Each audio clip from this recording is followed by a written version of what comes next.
High বন্ধুরা, দেখো আমি এই যে চিংড়ি মাছ ভাজা করছি।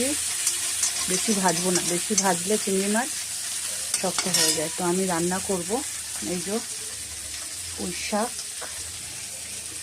শাক এখানে বেগুন আছে, কুমড়ো আছে, আলু আছে, পটল আছে, বরবটি আর পুঁই শাক। ঠিক আছে, তো এই যে এটা দিয়ে চিংড়ি মাছ দিয়ে করব। আর আমি কপির ডাঁটাগুলোও দিয়ে দেবো, যেহেতু আমি ভালো খাই দিয়ে দেবো। আর আর করবো ফুলকপি আলু দিয়ে মাছের ঝোল। আমি যেহেতু সাদা তেল খাই, তো এই কড়াইতে আর একটু তেল দিয়ে দেবো। ফোড়নটা আমি একবারেই দেব। আমি দিয়ে দেবো এটা 5 ফোড়ন। 5 ফোড়নটাই ভালো লাগে। তারপরে দিয়ে দেবো একে একে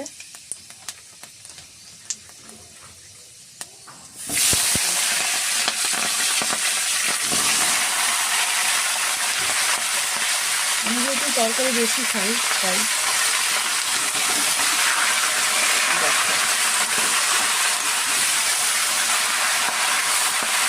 এত ভালো আমি করতে পারি না ভিডিও, ঠিক আছে?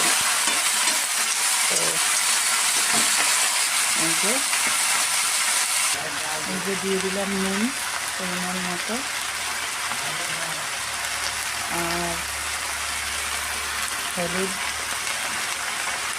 এই সাথে আমি বেশি হলুদ দিই না, সেটা আমি জানি না।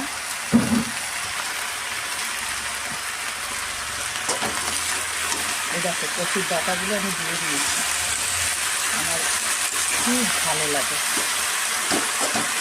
মোট কথা শীতকাল এসছে, এখন আমি কিছুই চলবো না, গরিব থেকেও অধম হয়ে যাব আমি এখন গরিব থেকে। আর আমার কড়াইটা দেখে কিন্তু কেউ হাসবে না। আমার হাত ভেঙে গেছিলো, তখন থেকে কড়াইটা এরকম হয়ে গেছে, আর মাজতে পারি না পরিষ্কার করে।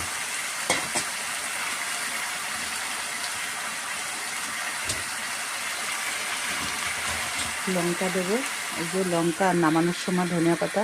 লঙ্কাটা একটু পরে দেবো।